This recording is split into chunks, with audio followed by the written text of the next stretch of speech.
All right. Bismillah, walhamdulillah, wassalat wassalam ala rasulillah. Welcome to our parenting webinar for October. Navigating tantrums over technology. And this really is a challenge like no other, a challenge that no era before has really had to navigate. So inshallah, I hope by the end of this, you'll understand a little more about why it is so challenging and how you can go about handling it so you can navigate this in a wiser manner, because I know it's become quite a lot of power struggles for quite a lot of parents. I love always attaching everything to a verse of the Quran, and I really think that this is a great verse for us as adults to reflect on, not necessarily to preach to our kids, because it always starts with us first. How Allah subhanahu wa ta'ala extends provision for whom He wills and restricts it, and they rejoice in the worldly life while the worldly life is not compared to the hereafter except brief enjoyment. We also find technology an enjoyment or a distraction in this worldly life. And so it's really important for us to remember that this really is very much a distraction away from all the good works we could possibly be doing. So inshallah, we can be a good role model first and foremost. Before we get into it, just a quick, why would you listen to me about this sort of stuff? Well, actually, I've been parenting now for 29 years, starting with Tariq and Khalil. They're now grown adults. Tariq has two of his own children. They're the ones in the little Moroccan outfits. That's how old they were when I first started parenting them. So I started off as a step parent. Alhamdulillah. The three in the middle are my eldest three, now all adults, and Sakina and Omar have their own children as well now. So I'm a grandma, alhamdulillah. Then we have Thoraya and Bilal with the sunflower. Bilal's now 14 and Thoraya's 17, so they're a bit older. These are their young, cute photos. And then we have little Sarah, who lived for 1 hour and 5 minutes. She had spina bifida and no kidneys, so she was not going to live once she was born. So that was our beautiful Sarah, who inshallah will call to Allah to allow us into Jannah, as they say, and maybe as we also know, she's running around with other children with Prophet Ibrahim alayhi salam under a big tree in Jannah, and Allah knows best. But these are the words that give me solace around her loss. In fact, the whole experience of having her was such a beautiful life lesson, subhanallah. Alhamdulillah. So I've also been doing this parenting work for 10 years now. I started my first parenting classes in 2014. And so it was in around this month, I think. So it really is our 10-year anniversary, subhanallah. And I did study and become a certified parenting instructor back in 2012, 2013, I think somewhere around there is when I finished. So I do have both the education and the experience, under my belt. Now, interestingly, this whole topic of technology has grown as I've gone through these levels. It really wasn't such an issue with Tariq and Khalil. And then it started to become an issue with Zach, Omar, and Sakina, and was definitely an issue with Bilal growing up, because he grew up where technology was just in the palm of your hand constantly. So it's been very interesting looking at the different stages and the different challenges as I've had different children going through the different stages of technology, subhanAllah. So technology, the addiction is real. And this is one of the reasons why you may well be struggling and be very challenged with managing or navigating the use of digital devices in your household. And we're going to unpack, the various elements of it so you understand it, because I do think understanding is a very helpful step to being able to navigate it. Behavior through digital addiction is no different to any other type of addiction. I had a stage where I went through with Bilal as he was growing up. I think he was around 7 or 8, where, he was just behaving like you could imagine, because I have never, alhamdulillah, had the experience of witnessing someone who was like desperate for heroin or something like that. But certainly the behavior was as I imagined it would be, where there was this angry desperation. And so I had to really get quite firm at that time, because I could see his little brain was getting really addicted to devices at quite a young age.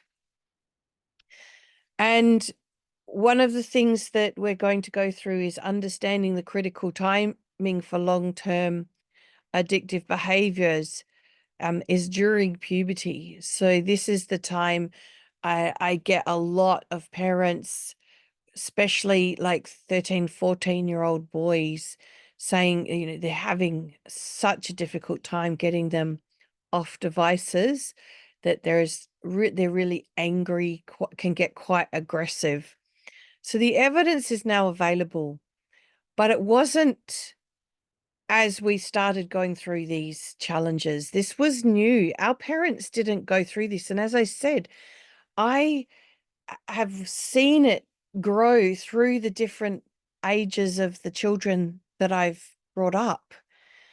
And it wasn't difficult to get Tariq and Khalil outside to play, but so much more difficult to get the younger ones to, as technology started to become more and more prevalent. And challenges being that at the beginning, I was so firm on the idea that we wouldn't have devices for kids, but then schools started introducing them as being compulsory elements to their learning, to have iPads and things like that. And so these decisions started to get taken out of our hands as well. So it's not surprising that we're feeling challenged by this. It's not surprising that you want to be here at weird hours of the night to understand this more, because this has crept up on us and really sometimes been taken out of our hands to manage it in the way we want to, and left us feeling like we're failing, because especially when we see our children in that devastating state of fighting us, for devices, or becoming quite difficult to manage as a result of their addiction to devices. Subhanallah. So let's work through this a little bit more. So the reason it's so addictive, it's all about the dopamine, this pleasure chemical, which is actually a really important aspect of how Allah created us, because it's really important for motivation. That it's like an internal rewards system that is built in us to keep us motivated to do things. Now, before there was, technology, it motivated us to do other things that, brought about a pleasurable result. Things like, doing something kind for someone and seeing the joy on their face, right? Back in the day when it was just natural to be working together and kind to one another and playing together and sharing and all of these wonderful things that are a lot more challenging now because this dopamine is being found in an artificial way. I call it artificial because anything that's coming through technology that they're experiencing, it's like experiencing life in an artificial way instead of a real way.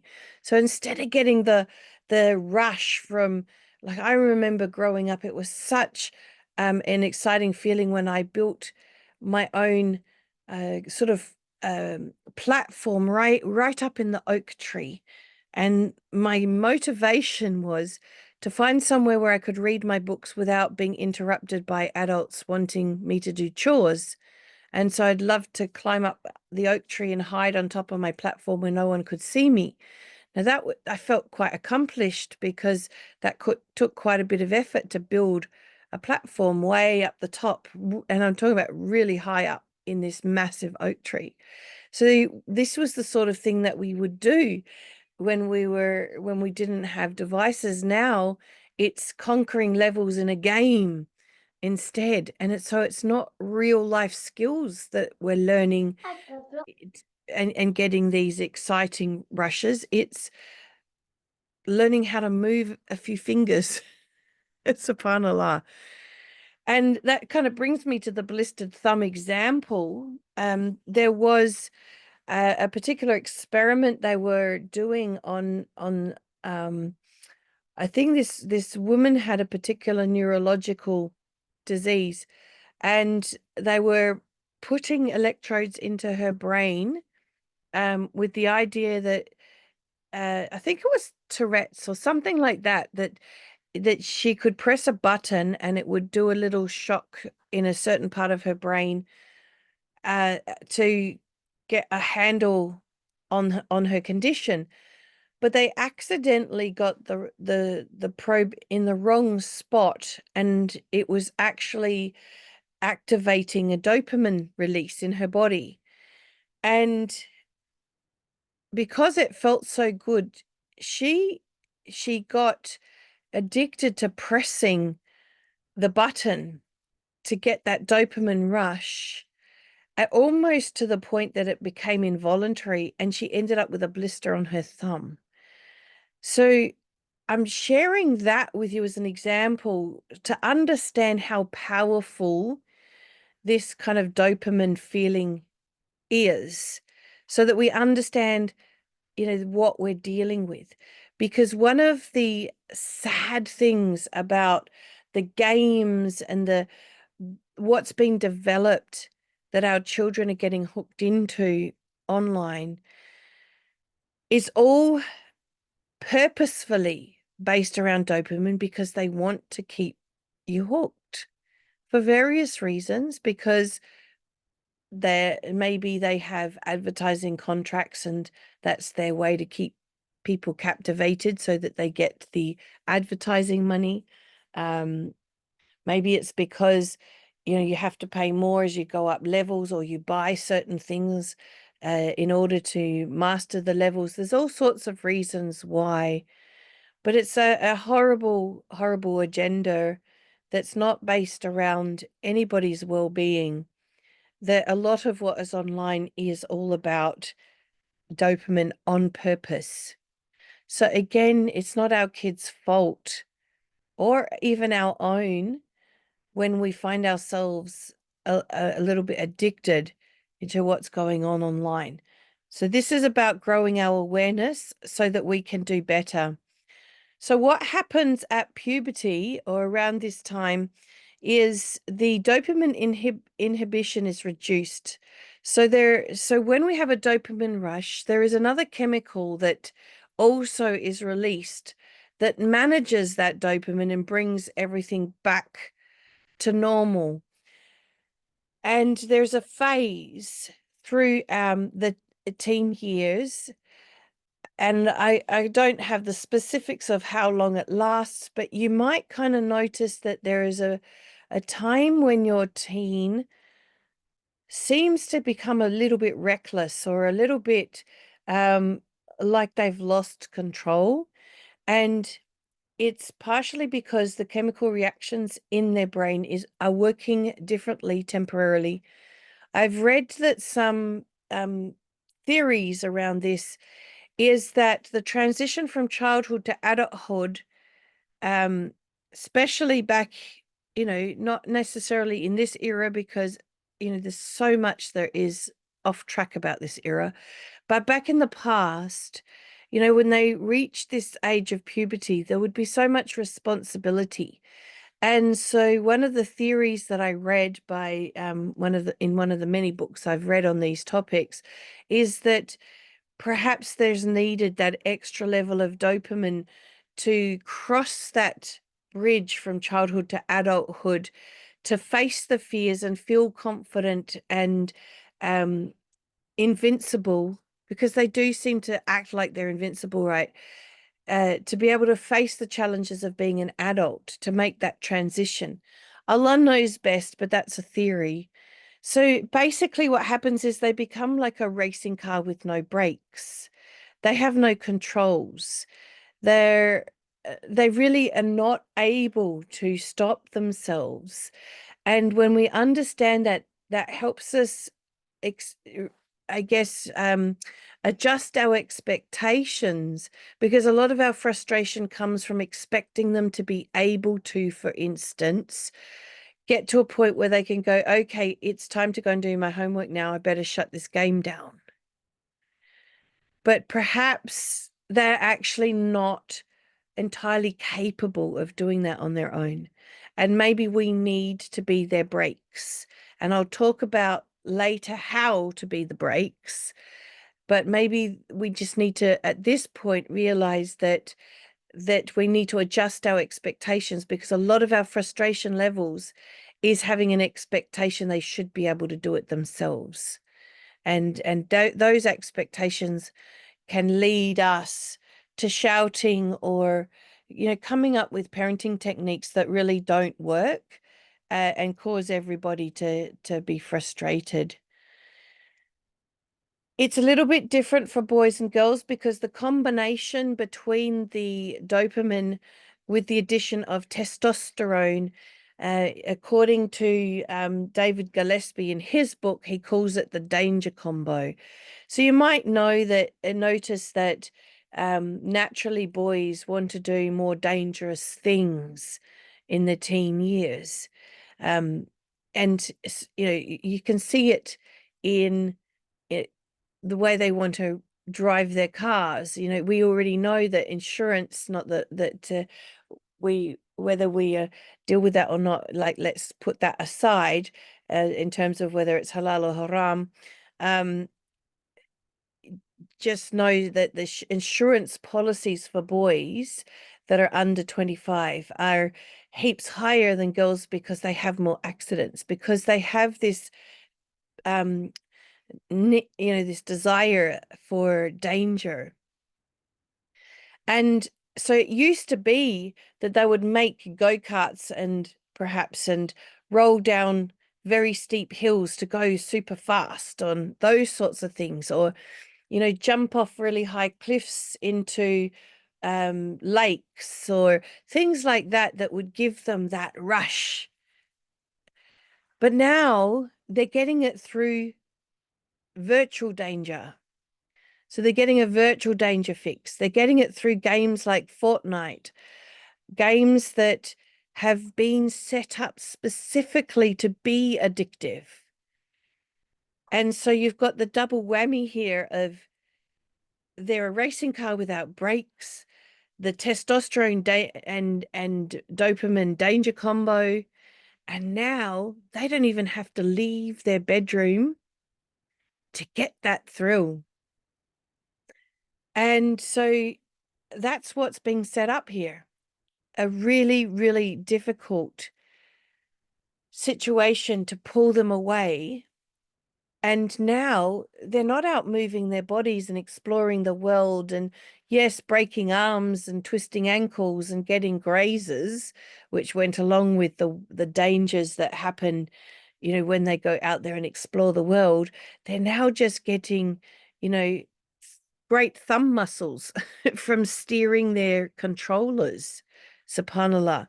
And unfortunately, Fortnite, I've heard many parents where their kids have rocked up bills of thousands of dollars on their credit cards, because you can buy things through Fortnite to help you get up levels or give you the weapons you need or whatever it is. I don't know the game very well because I've banned it in our household, but I just know from the research that this is a game to steer clear of because of its addictive nature, most definitely. And of course, many of these games have so many things in them that go against our Islamic values. Subhanallah, like Grand Theft Auto. I mean, there's nothing about that that is halal, really. So it's not helping our children have a very um, Islamic view of the world, subhanallah. Now, for girls, it's a little bit different because for girls, the hormone that's being released is oxytocin. And so girls are looking for intimacy, connection, approval. And so this is nicknamed the approval combo, the oxytocin with the dopamine. And so you see girls being fixated with doing TikToks, and wanting to see how many, like, people like and share their TikToks.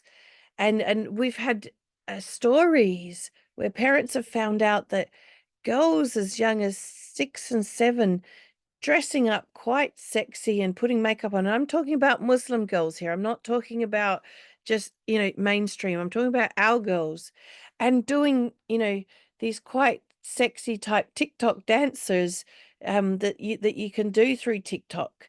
And there's just a click of a button between whether that's private amongst their friends or public for the whole world to see.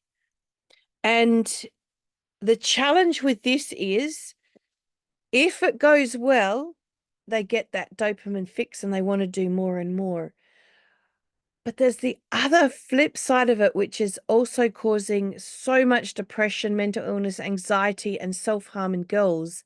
It's when it fails, when nothing happens, when no one likes it, no one shares it. It has the opposite effect. And there's research now that is showing us these trends. There's enough data now for us to see what's really going on. So it's not good for our kids, these combinations that are going on. Other issues that stem from digital addictions is that it can lead to addictive patterns developing in the brain. And so that can lead to other addictions. They can become addicted to finding that good feeling from something external. And so they may, develop other forms of addictions. There's an escalating mental health issues in teens. The statistics are very clear now. Suicide, self-harm, aggressive behaviors are increasing. And what they're now finding, because now we've got kids that have been through this digital era and now in the workforce, that they have reduced life and work skills, that they've not experienced life like we did growing up. And so they've got less skills and they're less engaged at work. That I can't remember, I should have noted it down, how many times per hour they will check their phone at work, which means that in that hour, they're not sitting there concentrating on what they're meant to concentrate on at work. It means that they're completely distracted by their device at work. And so we're seeing the work ethic and the productivity at work really decreasing. So we've now got those results coming in because we've got those first adults that were came through the digital era now in the workforce, subhanallah. So it's really challenging, very challenging. So why has this become such a problem? Well, it's become such a problem because we didn't know. We had a feeling, but we didn't really know. It all crept up on us. And then when devices became handheld, which I think was 2007, was when devices became handheld and started to become affordable. So they became very popular. But now it's become so easy for anyone of any age to have a device that fits in your palm of your hand that you can have anywhere at any time to access this. It's become really very easy. And so this is why we have to become more vigilant in how to navigate this. And I don't have all the answers, by the way. I'm here to share with you what I know and share with you that, we go through our own challenges navigating this. But inshallah, by the end of this, I'll point you in the right direction on how, at least to keep your sanity and have some success in terms of navigating it. So what do? We need to take charge. We can't expect them to be able to do it themselves. This is really important. I keep repeating that because if we have that expectation, we just get angry and frustrated with them, and that doesn't help. We need to reduce the availability.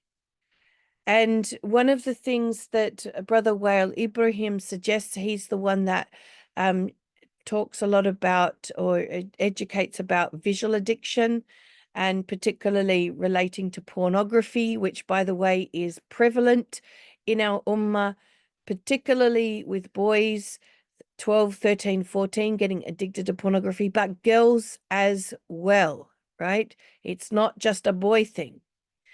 And so he says that, creating contracts with our children before we give them devices is an important step.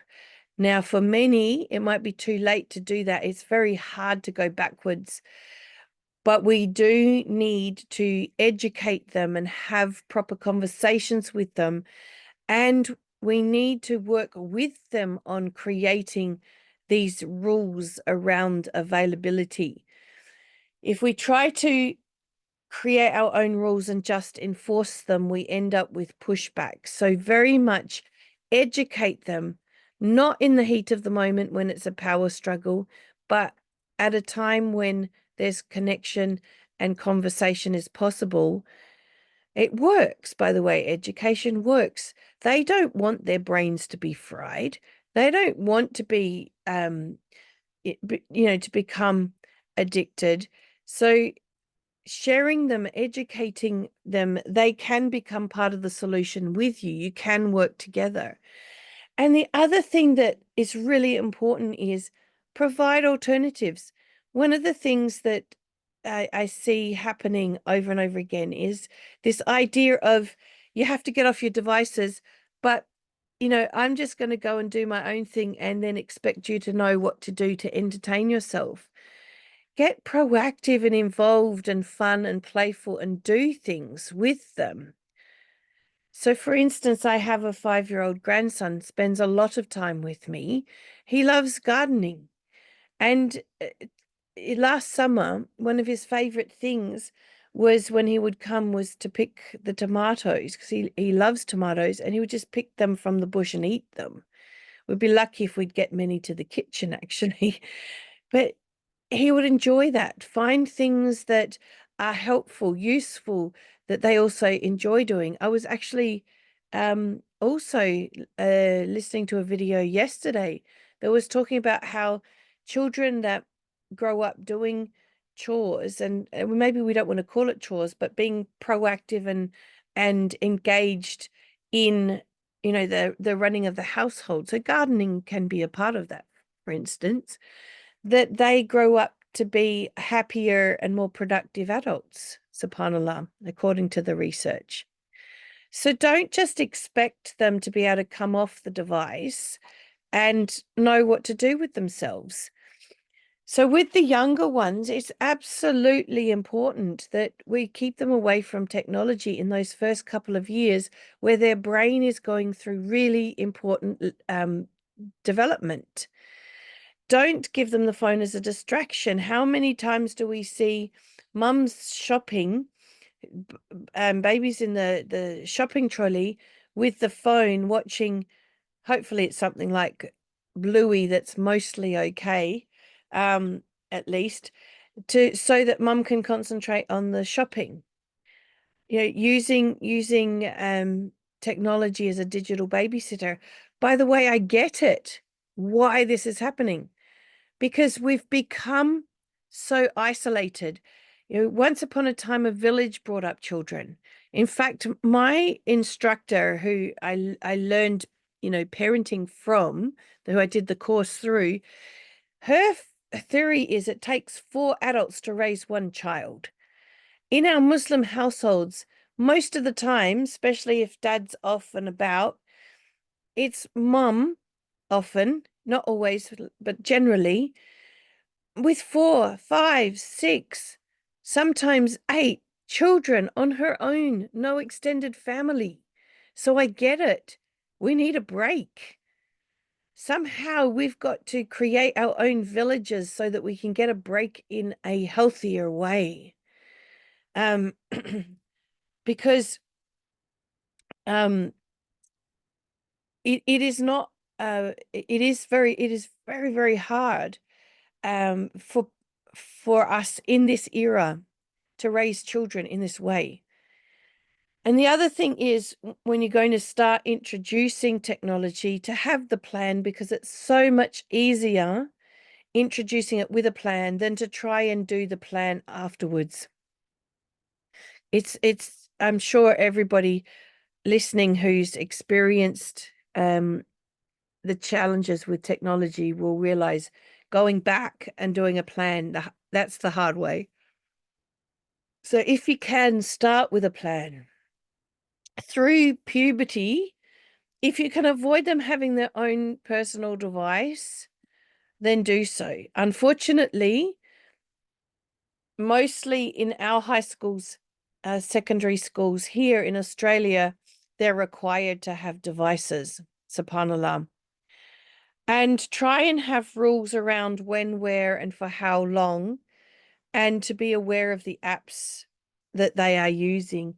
So my son's phone, when he's only just recently had a phone himself, it's attached to my Apple ID, and they're both iPhones. And so the way iPhones work is everything that he loads ends up being loaded on my phone too. So there's pretty much not much he can get away with. It can be a little bit annoying because I don't really want all these things on my phone. And also I have to be aware of what I'm doing on my phone because it pops up on his phone too. So keeps us both honest. Alhamdulillah. But we have to be very careful around the apps that kids are using, because there are predators out there. If they're connecting with adults online, doing these games together, like for instance, Discord is a common one that's used while playing games. And I was shocked one time to hear adult male voices when my son was younger. Now it's hard to tell because all their voices are broken, that whether it's his friends or not. But at this point, it was before all that was happening. And only to discover that he was playing a game and that there were adults there too. So, we live and learn the hard way. The other thing to be aware of is, as I said, pornography. My son got exposed to it because an older kid gave him a Japanese word to Google, and it was a Japanese word that is related to anime porn. And I can tell you, because I entered in the word so I could see what he had seen, so I knew what I was dealing with. And I was shocked because it's anime, because it's it's drawn, it's not real life. Everything's exaggerated. So can you imagine the view of the intimate relationship that they're developing based on these completely exaggerated drawings? SubhanAllah, it just is Yes. Done mind-boggling. SubhanAllah. Um, Inevitably, as they get older, they're going to need it for study.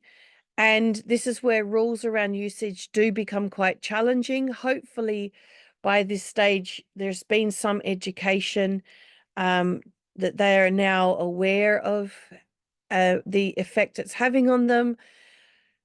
Unfortunately, what we're seeing is an issue with sleep deprivation and chronic sleep problems in teens. Sleep is so incredibly important. Their brain is still developing, their body is still developing, they're learning a lot, and that learning doesn't transfer from the short-term memory to the long-term memory until we're in deep sleep and our brain is doing all that housekeeping. So sleep deprivation can be part of why we have depression, growing depression and anxiety in teens as well. Um, so these are things to be aware of. It does get so much harder as they get older, especially, once they've got their own jobs and then they buy their own technology, and then you're faced with but I bought it, so it's mine, so you have no say over it. Again, we really have to be able to take charge in a calm and confident way, and we're getting to that part now. I'm really almost at the end of the educational of all the elements of technology, but I do think it's really important for us to understand what we're dealing with so we can be wise in how we deal with it. So another important factor, watch your own use. We get addicted to. It's a great way for us to just exit from the world for a while, just doom scroll, waste hours just escaping because life can be very hard and challenging. We are also, and I'm 55, so so just to give you an idea that my parents, their generation, didn't experience the sugar um, phase where sugar was introduced into our food system. I think it was introduced, I'm trying to remember now, I think it was the 60s or 70s. I can't remember exactly when, but it was right at the time when I was going through my childhood. And sugar addiction is real. And the same way technology affects us in developing addictive patterns through puberty, sugar did the same thing for us through puberty. And so we have, our brains have potentially been programmed without us realizing, or without everybody understanding that back then, to be wired towards getting addicted to devices ourselves.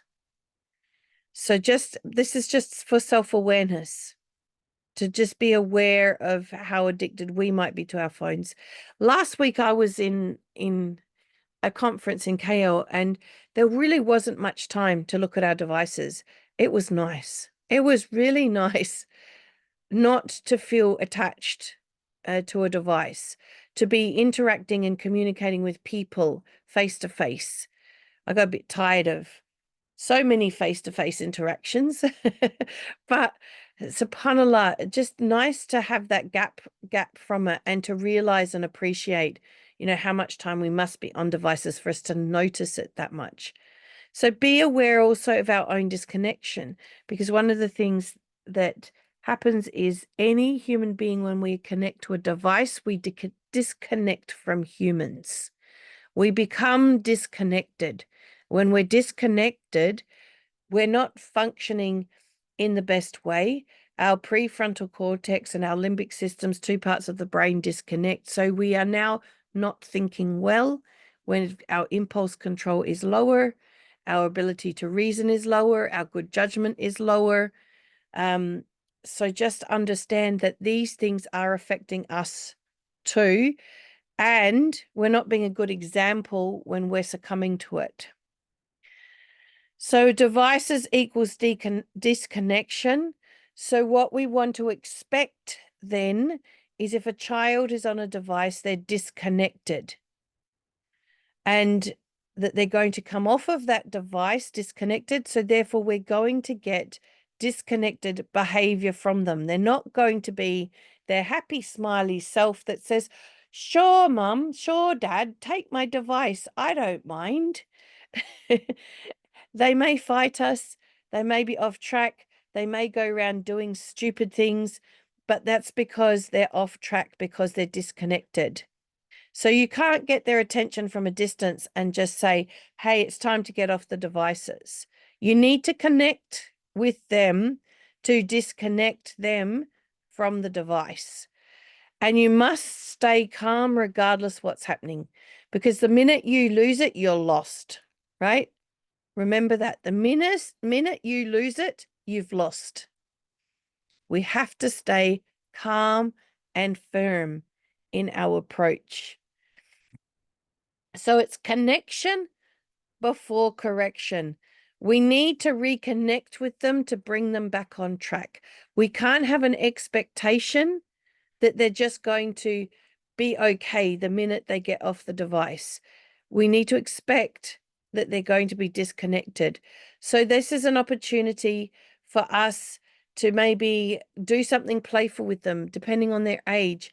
When they're, younger, 5, 6, 7, 8, even sometimes when they're a bit older, pool noodle fights. That's something that I share in the playful parenting part of our parenting program is, play fights, like play fights with pillows, um, roughhousing, running around, chasey, things that bring about laughter are the fastest way of bringing about connection with them. It's also now they're moving their body after having sat still for a while. And it's also fun for us. It's much, much nicer being playful than to have to be firm and strict. But we need to set the limits, and we need to hold the limits when necessary. Another expectation that throws us off is to expect that when we've told them once, they'll do it. That expectation leads us to frustration as well, right? Holding the limit means that we keep setting the limit over and over again. Okay, 5 minutes till we get off the device. And by the way, giving them a forewarning is always helpful because it gives them a chance to transition, right? Then, maybe you walk past again, sort of connect it. 2 more minutes to go. So we're not pressuring them, we're not lecturing them, we're just letting them know. And then when it's time, we're coming in, we're being friendly, connected, loving. All right, time to get off. Still firm, right? That neutral firmness. If we're getting desperate that they're not getting off or they're not listening, our tone of voice will start to raise at the end. If we are starting to get frustrated because they're not listening, our tone of voice will start to become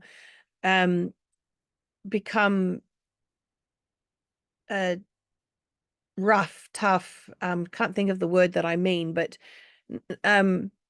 being angry tone. We need that medium tone. Tone is so important. But the thing with your tone of voice is you can't pretend to have a tone. Your way you are feeling will give you away. So we really do have to be calm inside. And that's why I keep telling you about the expectations that are getting in your way. When you're having an expectation that they should get it the first time. So we're coming in and in a firm way, it's time to get off the device now. We don't need to go into a lecture about it. We've connected with them. We've set the limit. We now give them the opportunity to do the right thing. We might walk away, do something else. We come back 2 minutes later, up, they're still on there. Remember, at certain ages, they're a racing car without brakes. So we don't blame them that they haven't actually been able to do it. We're coming again. This is holding the limit. Remember, I said it's time to turn it off. And we keep holding the limit until they listen. Not in a power struggle way, because the minute it becomes a power struggle, this isn't going to work. And the other thing to expect, so that we don't get frustrated with it, is that we will get emotional reactions. That emotional reaction is the disconnection. We're also pulling them away from something that's giving them a good feeling. So perhaps we can think about how we can bring a good feeling to what we're doing with them, so that there's a good feeling for them to come to, away from that good feeling.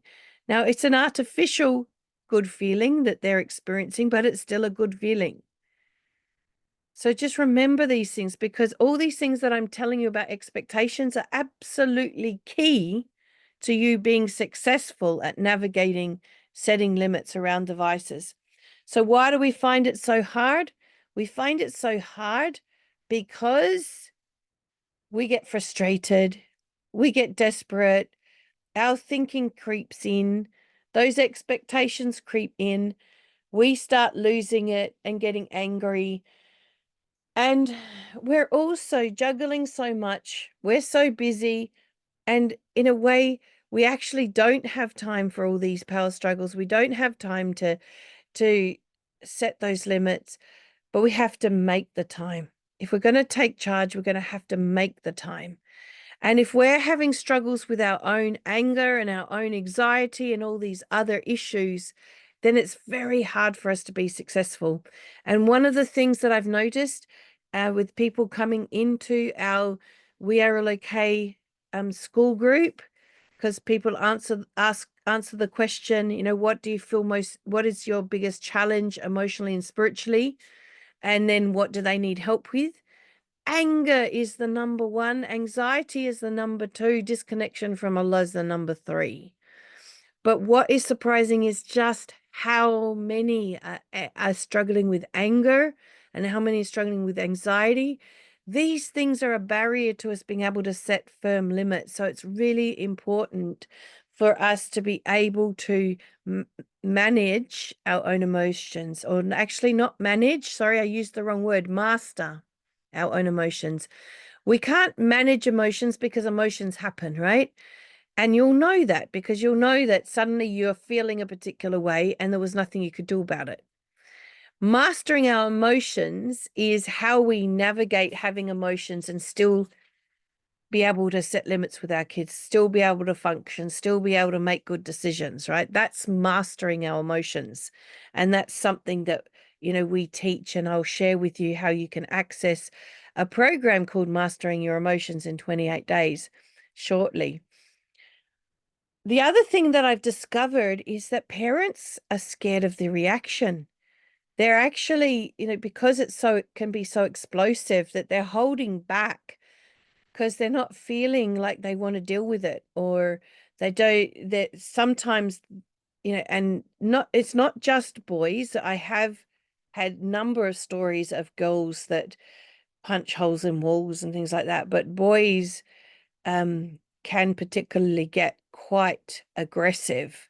And so it can be scary, and you do need to make sure you're safe, by the way. But what I say is, as long as you're safe, be brave. Emotions are to be expected, and we need to hold the limit through that, because when they come out the other side, you'll actually see your beautiful child again. We've just got to hold that space firmly. So we're still holding the limit, but we're also holding a space for them to come through that emotional response safely. Remember, they're a racing car without brakes at certain points through their teen years. And so, again, if they're getting a little out of control, they don't have brakes. We need to help be their brakes in those moments too, as long as you're safe. All right, there's always that clause in everything that I ever teach. There's always that clause, physical safety is paramount. And so you do have to be different, more aware, and take a different approach if physical safety is a concern. But if it's emotional outbursts, and if you're safe, the wall might not be safe, or the chair might not be safe, or something else might not be safe, but you're safe, then be brave. Expect the emotions and hold the limit. So what we need to succeed is we need to be confident in our parenting. And there's a number of layers to that. Confident in our parenting, in that we have a way of parenting that we're confident about, and that we're so confident about it that when we get all the people telling us, you should do this and you should do that, we're strong in our commitment to keeping to our way of parenting, despite everybody's good advice, especially people from, who've come from the previous generations and have their way of dealing with things that are not working today, right? We need our own way of doing things because we're dealing with new issues. So you need to have that confidence in yourself, and confidence in your parenting, and confidence in the method of parenting that you're using. And this is something that we can help you with. Compassion. We need to still see that beautiful child that's there, despite any ugly behavior that might come from them, through setting limits with them. As soon as we start seeing them as the problem, we lose our compassion. That compassion is really important. Setting limits doesn't work without it. And then the inner calm. You cannot fake it till you make it. Setting limits will only work when you actually have inner calm, not outer calm. I have so many parents, they come to me, setting limits doesn't work. I was calm. I go, okay. And describe that for me. And they go, yeah, see, I spoke in this quiet voice and I was firm. I said, how were you feeling at the time? Oh, I was angry. I was frustrated.